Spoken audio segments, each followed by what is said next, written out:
All right. Welcome back, everybody, to another deep dive. We're going to be diving into some notes from Ron W Rathbun. Have you ever heard of him? I have, yeah. Very interesting thinker he is. Yeah. Yeah. This is good stuff. Really made me think, and I'm excited to kind of pick apart some of these notes with you. So Yeah. these notes are about communication, they're about freedom, and they're also very much so about fear. Yeah, very, very intertwined. Yeah. So to get started, one of the things that really struck me was his idea of these the three levels of talking. And he says that we talk at people. Okay. We talk to people. Uh-huh. Or we talk with people. Yeah, I like that. That's good. Have you thought about that before, or is that something? I have. I've definitely experienced those three different levels of talking and being talked to. And yeah. I mean, what's your experience been with that? I mean, can you think of some examples of when you felt like you were being talked at? Oh, well, gosh. I mean, probably every lecture I sat through in college. Right. I mean, I think that's a really good example, and, there's a time and a place for that. But Sure. Yeah, I mean, that's one of those things where it's like, I'm just receiving information. I'm not really expected to be engaged in a reciprocal way. Yeah. It's just, here's the information, take it or leave it. Right. And I think when I was reading it, when I was thinking about it, talking at someone, it feels very much so one way. Absolutely. And talking to someone at least feels like it's two ways. But, I think where the breakdown happens is it genuine? Is it really a back and forth, or is it just, well, I'm talking and then I'm going to let you talk and then I'm going to talk again? Right. Exactly. It's like I'm gonna deliver my point, right, and then I'm going to politely wait for you to speak. Right. But I'm already formulating my response to what you're saying, as opposed to really listening and being open. Right. And then the talking with people, that feels like the Holy Grail to me. And that's where the magic is. Right. Yeah. I mean, that's where that's where relationships are built. That's where I think true understanding can come about. And I think that requires something that Rathbun also talked about, which is attention. It's like, it's one thing to talk with someone. Yeah. But are you really paying attention? Right. To what they're saying. To what they're saying, not just to their words, but to their body language, to their, what's behind the words, what's not being said. That's a really good point, and he calls this attention one of the most valuable things we can offer another person. Yeah, and how often do we really feel like we're getting that? Yeah. I mean, I know I fall short of that all the time. Right. But I think it is something that we all crave. Yeah, I think so too. Yeah. And I think when you receive that, it feels it feels good. And I think when you know you're giving that, it feels good as well. But and this is where I kind of want to shift gears a little bit. That's where I found myself really nodding along with Rathbun. He talks about this tension between control and freedom. Yes. In our relationships. Absolutely. Huge. And I think that the need for attention can lead to us feeling controlled by others. Yes. And the need to control can lead us to trying to get the attention of others.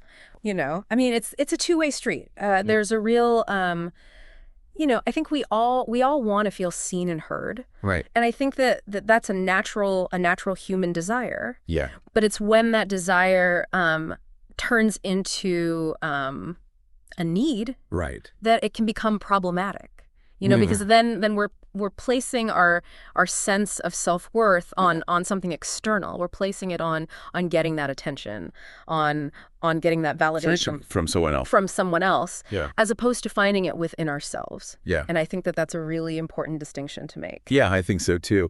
And I think that, for me, when I was reading this, I was thinking about all these subtle ways that we give our power away. It's those little things like agreeing with someone just to keep the peace, even when you don't really agree. Oh yeah, big time.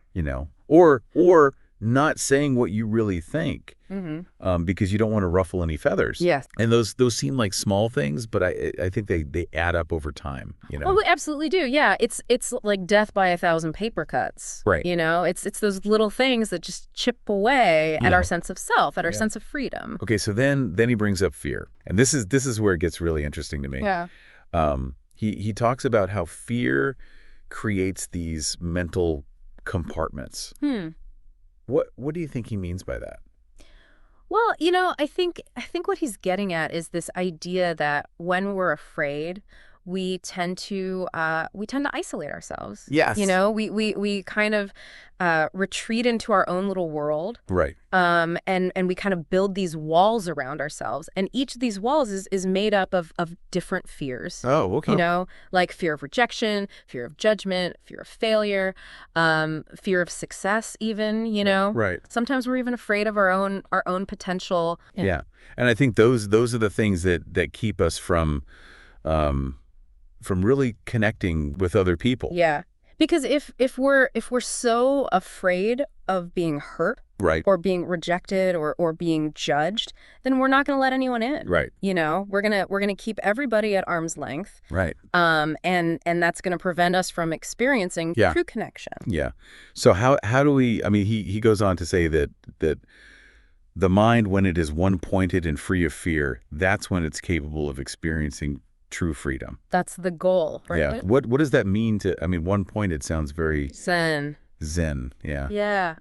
Well, I think what he's getting at there is that when our minds are scattered, when they're full of all these different thoughts and anxieties, it's very difficult to see clearly. Right. It's like we're trying to see the world through a dirty window. Oh, wow. Everything is kind of distorted and blurry. I like that. But when the mind is calm and focused, when it's free from all that noise, right, then it becomes one-pointed. It's like a laser beam. It can cut through all the clutter, right, and it can see things as they really are. So being one-pointed is like a prerequisite. Yeah, I think it's essential for experiencing true freedom. Because if we're not clear about what we want, right, if we're not clear about who we are, right, then it's very easy to be swayed by other people's opinions, by other people's expectations, right, and we end up living a life that's not really our own. Right. We end up living in those compartments that are defined by fear. Yeah. That makes sense. So if we can quiet the fear, if we can become more present. Be more present. I think that's a key. And become more one-pointed, that's when we can experience greater freedom in our relationships. I think so. I think that's the path. Okay, so the next thing he talks about is this idea that we're actually evolving from fear to freedom. What do you think about that? I think it's a process. It's not going to happen overnight. Right. But I think that as we become more aware of the ways that fear limits us, as we become more aware of the compartments that we create for ourselves, right, we can start to break free from them. So what might this evolution look like? I mean, I'm picturing, It's a beautiful thing. I mean, I imagine a world where people can communicate with each other openly and honestly, right, without fear of judgment, without fear of rejection, right, a world where people can be themselves, right, fully and completely, without having to put on a mask. Yeah. It's funny. I mean, you brought up masks, right? And he using that analogy in his notes. Oh, does he really? Yeah. He talks about how, we wear all these different masks in different situations, Absolutely. We're constantly trying to present a certain image to the world. Right. And I think that's part of what keeps us trapped in those compartments, right. Yeah. Because we're so afraid to let people see the real us. The real us. Yeah. Right. And I think that's a shame because I think that's where the real beauty lies. Absolutely. Yeah. Okay, so to recap what we've talked about today, we talked about the 3 levels of talking at people, talking to people, and talking with people. Yeah. We talk about how the need for attention can actually lead to us feeling controlled by others. That's a paradox. Yeah. And then we talked about how fear keeps us trapped in those mental compartments, and how the antidote to that is to quiet the fear, to become more present, and to become more one-pointed. And then lastly, we talked about this idea that we're evolving from fear to freedom. and what that might actually look like. The evolution of consciousness. Yes, the evolution of consciousness. It's happening. It is happening. So here's something I want everyone to think about. Okay. If we didn't need the attention of others to feel good about ourselves, how would that change our relationships? How would that change the way we talk to each other? How would that change the way we approach conflicts? How would that change the way we live our lives? That's a great question. I think it would change everything. Yeah, I think so too. So that's it for this deep dive. That was fun. Yeah. We'll dive into some more notes soon. And until then, keep thinking, keep exploring, and keep an eye out for the next deep dive. Yeah, see you next time. See you next time.